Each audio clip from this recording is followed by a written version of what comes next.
ఓయ్ మిమ్మల్ని ఇవాళ ఫ్రైడే అని గుడికి బయలుదేరాం. దారిలో చూసారా మా అక్క, కనీసం వాళ్ళు చూస్తారని కొంచెం కూడా భయం లేదు. ఇంక అలా గుడికి వెళ్ళిపోయాం. ఈ గుడి మా కాలనీలోనే ఉందండి, జస్ట్ వాకబుల్ డిస్టెన్స్.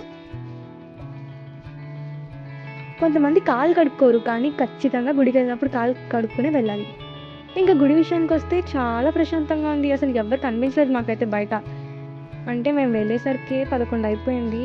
అందుకే అందరూ వెళ్ళిపోయారేమో అనుకున్నాం. ఇంకా అలా గబగబా గుడిని చూసుకుంటూ లోపలికి వెళ్ళిపోయేసరికి గుడిలో అమ్మవారు ఉన్నారండి. మరి అబ్బా, కళ్ళు చెదిరిపోయింది.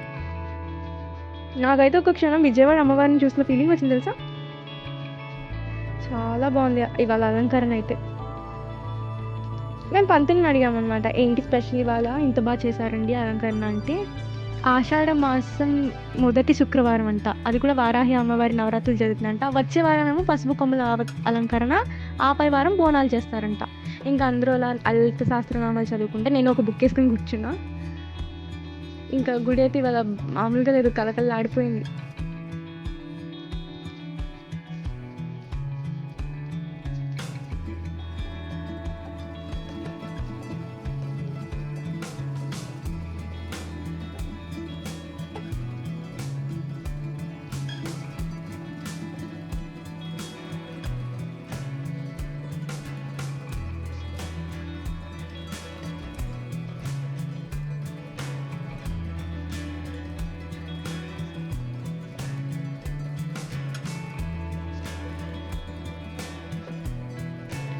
మా అమ్మ అమ్మవారికి మొక్కుకున్న చీరని తీర్చేసింది.